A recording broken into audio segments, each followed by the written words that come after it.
भारत में ही नहीं दुनिया भर के मुसलमान जो हैं ट्रंप का ज़्यादातर विरोध ही करते हैं। तो अमेरिका भारत को नज़रअंदाज नहीं कर सकता है। मैं तो देवी माँ और शिव जी से प्रार्थना करूंगा कि आज जो बंगाल सोचता है कृपया करके वो भारत ना सोचे। और खास करके डॉक्टर मनमोहन जी की सरकार के दौरान तो बहुत पलायन हुआ है। अमेरिका रूस में सामान बेच नहीं सकता है, चीन में सामान बेच नहीं सकता। टुकड़े गैंग वाले ये सब तो आसानी से फिर भारत पे कब्जा कर लेंगे।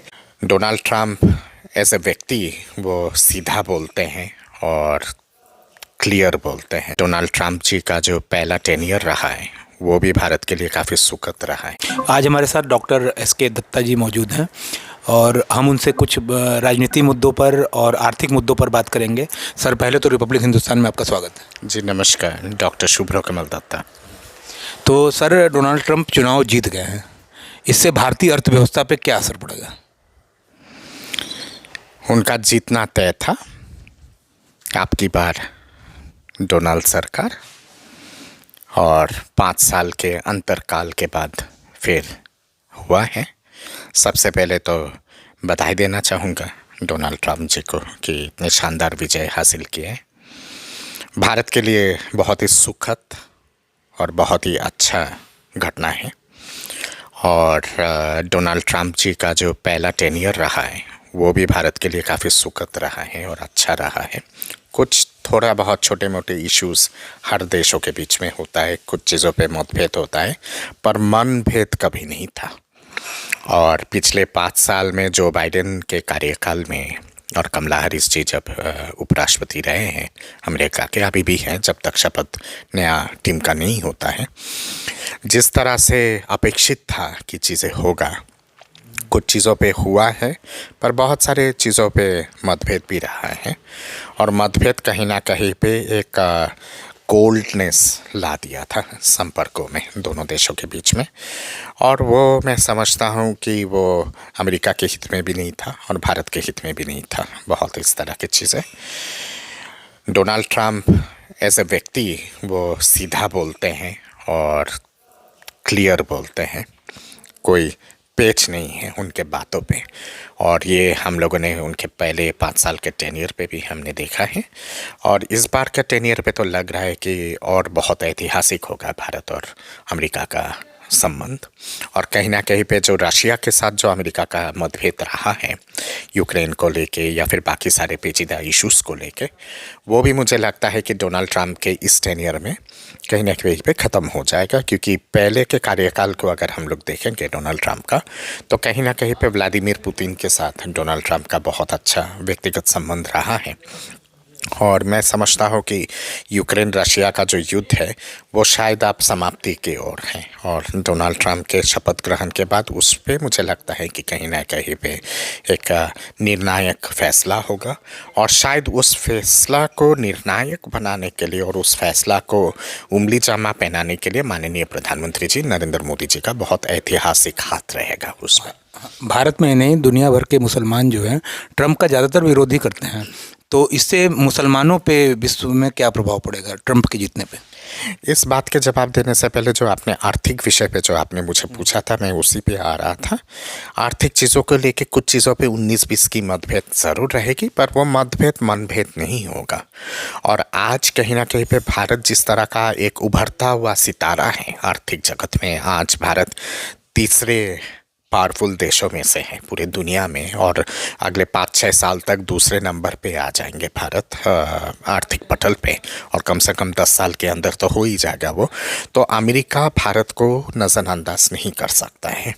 और उसके साथ साथ जिस तरह का विशाल मार्केट है भारत के व्यापार क्षेत्र में, और भारत का जो मिडिल क्लास है वो बहुत ही मजबूत और बुलंद मिडिल क्लास है, और इतना बड़ा जो मार्केट है भारत का उसको अमेरिका नज़रअंदाज नहीं कर सकता है। भारत को अगर अमेरिका की आवश्यकता है तो मैं समझता हूँ कि भौगोलिक जिस तरह का परिस्थिति है अंतर्राष्ट्रीय पटल पे आज के डेट में, उस परिस्थिति को ध्यान में रखते हुए शायद अमेरिका का ज़्यादा अपेक्षा है भारत से। और अमेरिका भारत के लिए ज़्यादा महत्वपूर्ण है क्योंकि भारत के पास दूसरा विकल्प भी है, रूस है या फिर चीन के साथ संबंध अब धीरे धीरे करके सही पटल पे आ रहा है। हालांकि अब और वक्त लगेगा चीज़ें बदलने में, पर और क्योंकि भारत अपने आप में एक मजबूत आर्थिक शक्ति है, तो इसलिए भारत के पास बहुत सारा विकल्प है। अमेरिका के पास कोविड के बाद जिस तरह से अमेरिकन इकोनॉमी चरमरा गया है अंदर से, अमेरिका के लिए दूसरा विकल्प बहुत मुश्किल है, क्योंकि अमेरिका रूस में सामान बेच नहीं सकता है, चीन में सामान बेच नहीं सकता है। यूरोप और अमेरिका की जो इकोनॉमी है वो बिल्कुल आइडेंटिकल है, सिमिलर है, तो इसलिए वहाँ पे अमेरिका का सामान के लिए वो बाज़ार नहीं है जिस तरह का भारत में है।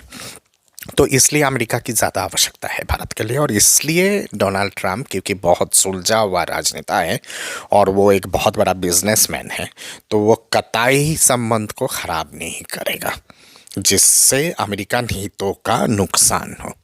अब बात आते हैं आपके दूसरे प्रश्न का, मुस्लिम बिरादरी और मुस्लिम वर्ल्ड का। ये ज़रूर कहीं ना कहीं पे डोनाल्ड ट्रंप की जो नीति रही है पहले कार्यकाल में भी, वो कहीं ना कहीं पे इस तरह का रहा है जिस पे आतंकवाद के ऊपर उन्होंने बहुत प्रहार किया है, और कट्टरता के ऊपर और एक्सट्रीमिज़म के ऊपर उनका नीति बहुत ज़्यादा कट्टर रहा है, हावी रहा है। और कहीं ना कहीं पे डोनाल्ड ट्रंप ने हर वो हथकंडे या फिर हर वो हथियार अपनाए जिससे आतंकवाद, कट्टरता को ध्वस्त किया जाए और ख़त्म किया जाए। और डोनाल्ड ट्रंप के अभी कैंपेन के दौरान भी तमाम बयान अगर उठा के देखेंगे तो वो नीति पे वो कहीं ना कहीं पे फोकस रहे हैं। उसके साथ साथ अफ़गानिस्तान या फिर पाकिस्तान के विरोध में भी डोनाल्ड ट्रंप शुरू से ही रहा है, और उनका पहला कार्यकाल दर्शाता है वो चीज़ को।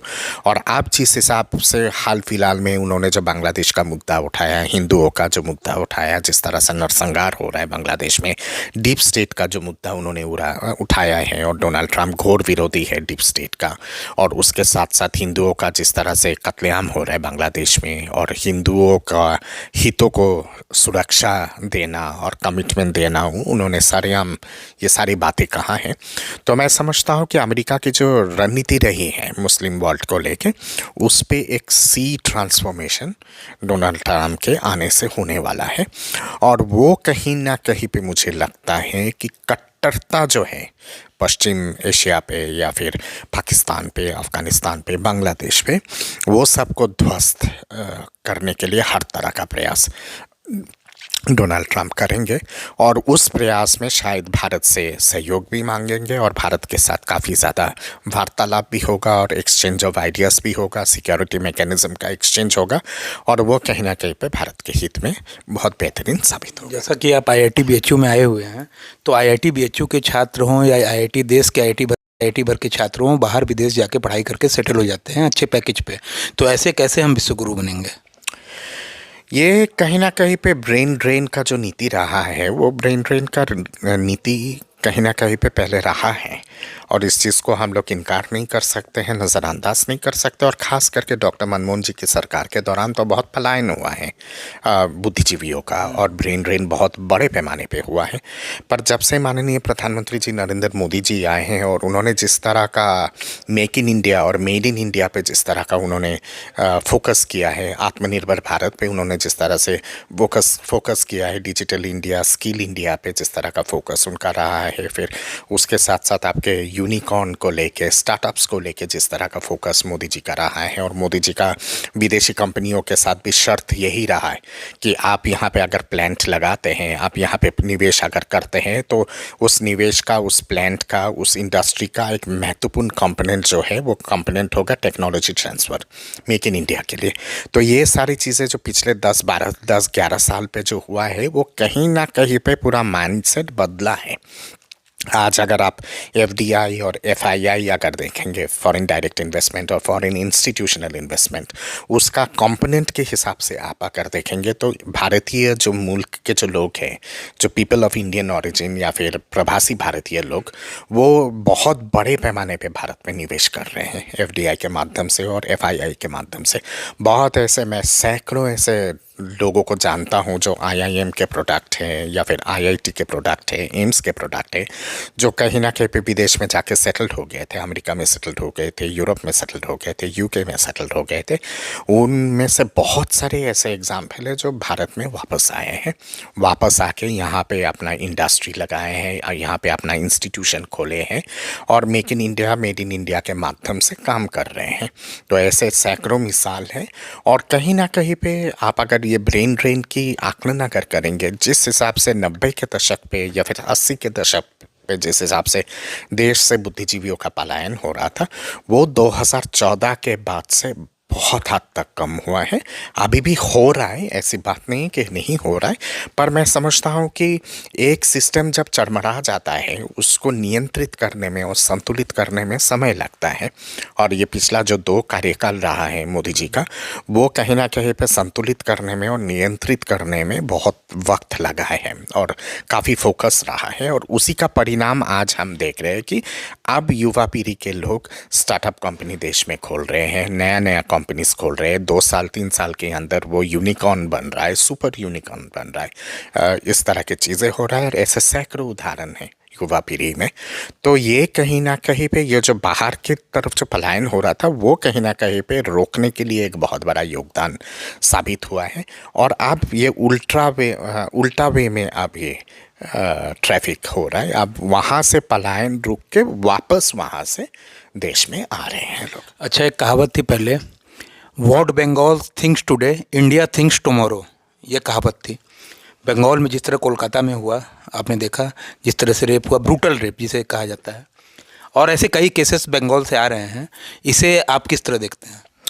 मैं तो देवी माँ और शिव जी से प्रार्थना करूंगा कि आज जो बंगाल सोचता है, कृपया करके वो भारत ना सोचे कल, क्योंकि जिस कहावत का ठीक उल्टा उल्टा है। क्योंकि जिस तरह का परिस्थिति बंगाल में अब पैदा हुआ है, जिस तरह का रक्तपात हो रहा है, कत्लेआम हो रहा है, सामूहिक बलात्कार हो रहा है, घिनौना बलात्कार हो रहा है, महिलाओं के ऊपर जिस तरह का उत्पीड़न हो रहा है, छेड़छाड़ हो रहा है और उसकी कोई सुनवाई नहीं है, और एक प्रोटेक्शन जो दिया जा रहा है वहाँ के राजनीतिक स्तंभ के तरफ से और वहाँ के लोकल गवर्नमेंट के तरफ से, और लगातार कलकत्ता हाई कोर्ट या फिर सुप्रीम कोर्ट पे बंगाल के सरकार को फटकार लग रहा है, बंगाल पुलिस और कलकत्ता पुलिस को फटकार लग रहा है। इतना फटकार लग रहा है कि आप बंगाल पुलिस और कलकत्ता पुलिस को मुंह छुपाने का जगह नहीं मिल रहा है, चाहे वो सुप्रीम कोर्ट पे हो, चाहे वो कलकत्ता हाई कोर्ट पे हो। तो ये परिस्थिति तो बहुत गंभीर परिस्थिति है। और जिस तरह का पतन हुआ है बंगाल का, वो कहीं ना कहीं पे जो गुरुदेव रविंद्रनाथ ने और काजी नजरुल इस्लाम ने जो कभी लिखा था हमार सोनार बांग्ला, वो सोनार बांग्ला है नहीं। अब वो कहीं ना कहीं पे हमार पापेर बांग्ला हो गया है। केंद्र सरकार इसमें दखल क्यों नहीं देता? देखिए, आपके राष्ट्रपति शासन लगाने का या फिर आर्टिकल 356 या फिर 357 लगाने का, उसके पीछे बोमाई केस के बाद बहुत डिफ़िकल्ट और बहुत जटिल हो चुका है ये चीज़। क्योंकि आप अगर राष्ट्रपति शासन लगाएंगे और उसके बाद कोई भी जाके PIL ठोक देता है, या फिर वहाँ की सरकार तो चुप नहीं रहेगी अगर राष्ट्रपति शासन लगता है, और वो तुरंत सुप्रीम कोर्ट पे चले जाएंगे या फिर हाई कोर्ट पे चले जाएंगे और कहीं ना कहीं पे वो स्थगित हो जाएगा वो निर्णय। तो वो स्थगित होने के बाद फिर आपको पुनः स्थापित करने पड़ेगा जो बर्खास्त किया हुआ सरकार है। तो वो कहीं ना कहीं पे एक बहुत बड़ा प्रेस्टीज इशू बन जाएगा। तो इसलिए राष्ट्रपति शासन जैसे पहले बहुत आसानी से कांग्रेस लगा देती थी, और कांग्रेस ने सबसे ज़्यादा दुरुपयोग किया है इन दोनों आर्टिकल का राष्ट्रपति शासन लगाने के लिए और प्रदेश के विपक्ष के सरकारों को डिसमिस करने के लिए। तो वो परिस्थिति बोमाई केस के बाद आज की डेट में नहीं है, और इसीलिए उतना आसान नहीं है केंद्र के पास कि तत्काल राष्ट्रपति शासन लगा दे। हाँ, पर राष्ट्रपति शासन ना लगा के और बहुत सारे प्रावधान हैं संविधान में, जिस प्रावधानों का इस्तेमाल सरकार कर सकती है, भारत सरकार, और कई सारे प्रावधानों का इस्तेमाल भारत सरकार कर भी रही है। डिस्टर्ब्ड एरिया एक्ट एक एक्ट है पार्लियामेंट का। वो डिस्टर्ब्ड एरिया एक्ट उन सब क्षेत्र पर लगाया जाता है जब वो क्षेत्र का आर्थिक सामाजिक परिस्थिति बिल्कुल बिगड़ जाता है और राजनीतिक परिस्थिति बिगड़ जाता है। तो सरकार को बर्खास्त ना करते हुए भी डिस्टर्ब्ड जो डिस्टर्ब्ड एक्ट है, पावर एक्ट है, उसको आप लगा सकते हैं। उसके साथ साथ जैसे आप ये एक्ट को जब आप लागू करते हैं तो कहीं ना कहीं पे वो प्रदेश के जो जिस क्षेत्र पे आपने इसको लागू किया या फिर प्रदेश पे अगर लागू किया, तो उसका जो कानून का जो पूरा देखभाल और कानून का जो सारा चीज़ें है वो कहीं ना कहीं पे केंद्रीय जो फोर्सेस हैं, जैसे सीआरपीएफ हो गया, होम गार्ड हो गया, इस तरह के फोर्सेस के पास दे दिया जाता है या फिर आर्मी के पास दे दिया जाता है। तो इस तरह के विकल्प बहुत सारा है और मैं समझता हूँ कि सुप्रीम कोर्ट का आरजीकर वाला मामले पे फाइनल निर्णय आने के बाद भारत सरकार, मुझे लगता है कि इन सब विषयों पे सोच रही है और गंभीर चर्चा भी हो रहा है मेरे ख्याल से। और सुप्रीम कोर्ट के फाइनल निर्णय के ऊपर, आरजीकर वाला मामला के ऊपर, उसके बाद अगर आवश्यकता होगी, जिस तरह का परिस्थिति पैदा होगा उस निर्णय के बाद, उसके बाद मुझे लगता है कि मोदी सरकार उचित कदम सटीक समय पे उठाएगी। अंतिम सवाल लूँगा जेपी दत्ता जी, आप एक इंटेलेक्चुअल समाज से आते हैं। देश का सबसे बड़ा मुद्दा, मैं खुद फील करता हूँ, मैं ग्राउंड रिपोर्टिंग करता हूँ, बेरोजगारी एक बहुत बड़ा मुद्दा अभी भी है, अभी भी माना जा रहा है। तो इसे इंटेलेक्चुअल समाज कैसे देखता है? आप लोग क्या एडवाइस देना चाहेंगे सरकार को, किस तरह से इस पे नियंत्रण रखा जाए? देखिए, बेरोज़गारी या फिर जो अनएम्प्लॉयमेंट है उसका समाधान तभी निकल सकता है जब आत्मनिर्भर भारत और make in India, made in India पे ज़्यादा से ज़्यादा फोकस हो और स्टार्टअप जितने हैं, स्टार्टअप कंपनीज़ को मतलब उतना ज़्यादा मदद पहुंचाया जाए युवा पीढ़ी के बच्चों को, जो पढ़े लिखे बच्चे हैं, बच्चियां हैं, और उनको इस तरह से साधन दिया जाए ताकि वो लोग अपना स्टार्टअप कंपनी शुरू कर सके और स्टार्टअप के माध्यम से उसको फिर यूनिकॉर्न, सुपर यूनिकॉर्न के हिसाब से तैयार कर सके। जितना ज़्यादा इस दिशा में पहल होगा, जितना ज़्यादा इस दिशा में कदम उठाया जाएगा, वो कहीं ना कहीं पे ये बेरोज़गारी का जो मुद्दा है इसको कहीं ना कहीं पे सही तरह से इसका नियंत्रण करने में एक सफल कदम होगा। चिदम्बरम साहब जो उस समय के यूपीए सरकार के फाइनेंस मिनिस्टर थे, मुझे अभी भी याद है 2013 पे बजट के दौरान उन्होंने कहा था कि इस देश का 1/3 पॉपुलेशन बेरोज़गार है। तो उस समय अगर मैं मान के चलूँ कि उस समय भारत का टोटल पॉपुलेशन अगर 100 करोड़ के आसपास थी या फिर 115 करोड़ के आसपास थी, तो उसका 1/3 अगर उस समय बेरोज़गार था तो और वो पढ़े लिखे लोग बेरोज़गार, तो वो जो एक बैकलॉग है, वो बैकलॉग तो उस समय पूरा नहीं हुआ। वो बैकलॉग मोदी जी के कंधे पे आया और वो बैकलॉग के साथ हर साल जो करोड़ों में बच्चे जो इंस्टीट्यूशन से निकल रहे हैं, पढ़े लिखे बच्चे, और वो जो रोज़गार के लिए उनका जो एक अपेक्षा है वो भी है और पुराने बैकलॉग है।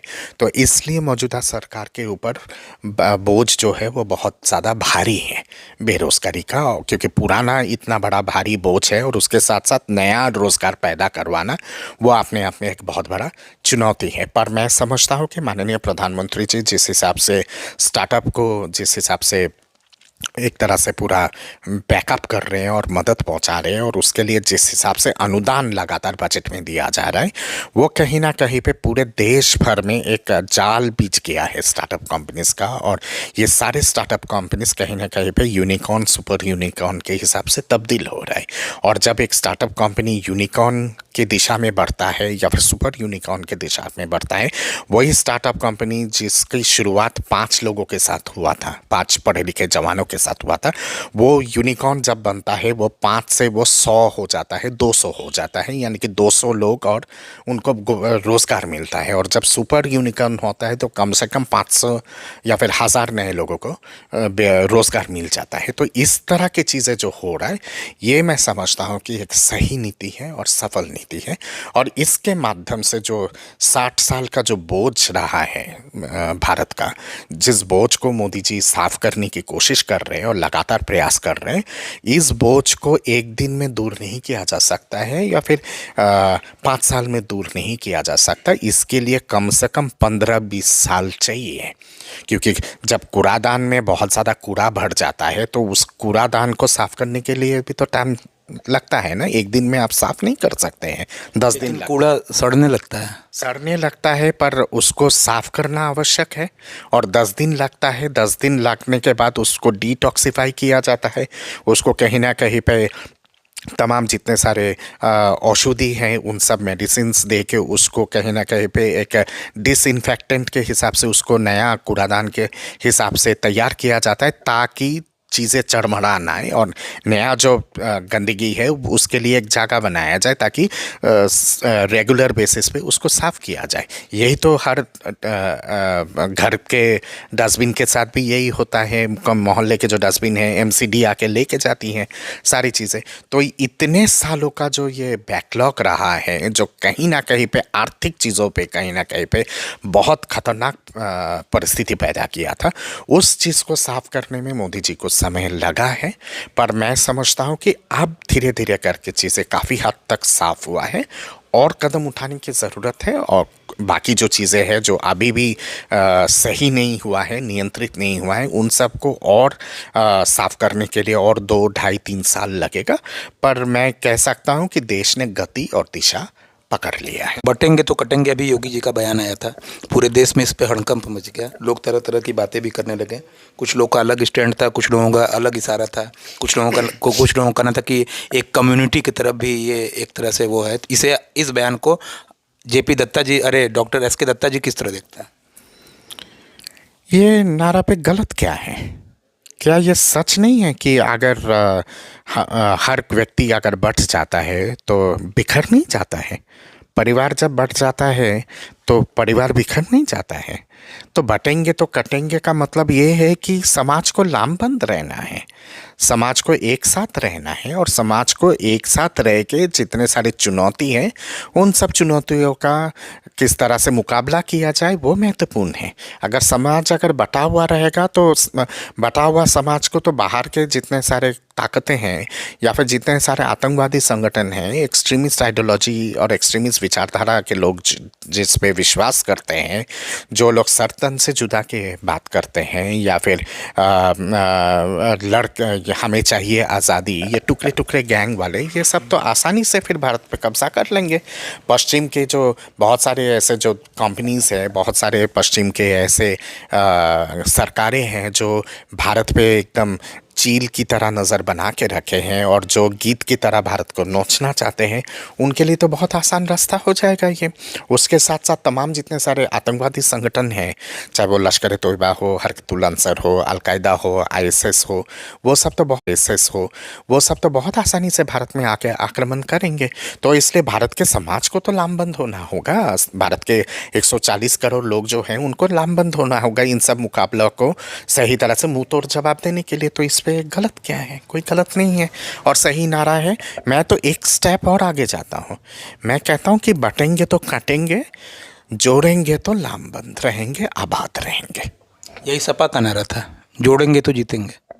सपा का नारा धर्मेंद्र यादव जी ने वाराणसी से दिया था। उन्होंने कहा है कि जोड़ेंगे तो जीतेंगे। हाँ, पर वो उनका जोड़ेंगे तो बढ़ेंगे, ये भी शिवपाल ने कर दिया। हाँ, तो जोड़ेंगे तो बढ़ेंगे, जोड़ेंगे तो जीतेंगे, वो उनका जो है वो 2026 के चुनाव को ध्यान में रखते हुए, 27 के चुनाव को ध्यान में रखते हुए, और अब 27 का सत्ताधीश भी उनका। हाँ, और अभी जो उपचुनाव होने जा रहा है उसको ध्यान में रखते हुए राजनीतिक नारा है। मैं जब ये बात कहता हूँ, मैं ये दूरगामी सोच को ध्यान में रखते हुए कहता हूँ, देश के हित में कहता हूँ, राष्ट्रवाद के परिप्रेक्ष्य में और राष्ट्रवाद के सोच के हिसाब से कहता हूँ। तो अखिलेश यादव जी का या फिर शिवपाल यादव जी का नारा और सपा का नारा, और हम लोग जब कहते हैं, बुद्धिजीवी लोग जब कहते हैं, जो राष्ट्रवादी बुद्धिजीवी हैं मेरे जैसे व्यक्ति जब इस बात को कहते हैं, ज़मीन आसमान का फ़र्क है इस पे। क्योंकि जब मैं ये बात कहता हूँ तो मैं माँ भारती को ध्यान में रखते हुए कहता हूँ, और सपा जब ये बात कहती है, अखिलेश जब ये बात कहते हैं, तो वो किसी विशेष वर्ग को ध्यान में रखते हुए ये बात कहते हैं। और वहाँ पे मेरा मतभेद है चीज़ों को लेके, क्योंकि सपा को सपा की जो राजनीति है, वो सपा की राजनीति कहीं ना कहीं पे टोपी पे आधारित है। और मेरा जो सोच है, मेरा सोच मर्यादा पुरुषोत्तम भगवान राम को आधारित करते हुए और उन पे आस्था रखते हुए वो सोच है। क्योंकि मैं भगवान राम को पैगंबरी हिंद मानता हूँ जैसे इकबाल मानते थे। और समाजवादी पार्टी के लोग वो राम जी का अस्तित्व पे प्रश्न चिन्ह लगाते हैं। कांग्रेस के लोग राम जी के अस्तित्व पे प्रश्न चिन्ह लगाते हैं। आरजेडी के लोग भगवान राम के अस्तित्व पे प्रश्न चिन्ह लगाते हैं। उनको राम मंदिर को लेके प्रॉब्लम है, उनको दिवाली मिलन को लेके प्रॉब्लम है अयोध्या पे जो होता है, और उनके जो भव्य राम मंदिर तैयार हुआ है अयोध्या पे उसको लेके उनको प्रॉब्लम है। मुझे उन सब चीज़ों पे गर्व है। तो यहाँ पे अंतर है। आप बंगाल से आते हैं, बंगाल से एक सवाल और लूँगा क्योंकि आप शो में आए और अच्छी अच्छी बातें कर रहे हैं, तो हमारे कुछ इंटेलेक्चुअल दर्शक भी देखते हैं, तो ये शो ख़त्म होने का नाम ही नहीं ले रहा है क्योंकि मेरी जिज्ञासाएं बढ़ रही हैं। तो एक सवाल है मेरा, बहुत राष्ट्रवाद जो बहुत होता है, टैगोर जी कहा करते थे कि मैं राष्ट्रवाद में नहीं मानवतावाद में यकीन रखता हूँ। इसे आप किस तरह देखते हैं? भारत का राष्ट्रवाद ही तो मानवता पे आधारित है। भारत का जो पुरातन संस्कृति है, भारत का जो सनातनी संस्कृति है, वो तो वसुधैव कुटुंबकम पे आधारित है। तो टैगोर ने ऐसा क्यों कहा? टैगोर ने इसलिए कहा था क्योंकि टैगोर उस समय थे गुरुदेव जिस समय अंग्रेज़ों का बर्बरतापूर्ण भारतीय के ऊपर कत्लेआम हो रहा था। तो इसलिए उन्होंने कहा था कि भारत के लोगों को जात पात भूल के, क्षेत्र को भूल के, मज़हब को भूल के केवल एक मानवता पे यकीन रखते हुए अंग्रेज़ों का मुकाबला करना चाहिए।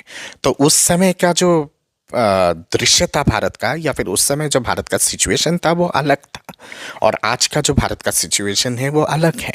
और भारत की जो राष्ट्रवाद है, सनातनी राष्ट्रवाद जो है, वो तो वसुधैव कुटुंबकम पे आधारित है।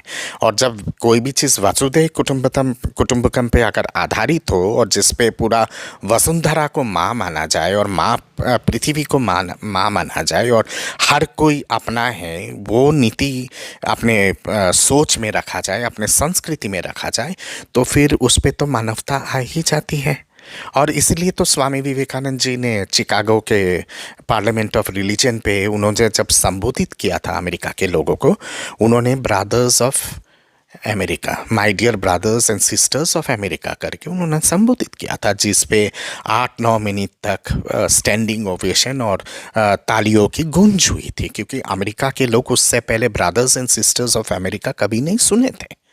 और ये इसीलिए हमारे देश के महर्षि, चाहे वो टैगोर हो, अरबिंदो हो, स्वामी विवेकानंद हो, दयानंद सरस्वती हो, कोई भी क्यों ना हो, कबीर हो, चैतन्य महाप्रभु हो, मीराबाई हो, कितने भी अनगिनत नाम अगर ले ले, सब ने इसी नीति को ही ध्यान में रखते हुए भारत की जो सांस्कृतिक राष्ट्रवाद है उसके बारे में पूरी दुनिया को मैसेज दिया है और उस पूरी दुनिया को बताया है। और सांस्कृतिक राष्ट्रवाद पे वसुधैव कुटुंबकम है, और जब वसुधैव कुटुंबकम होगा तो उस पे मानवता तो आ ही जाएगी।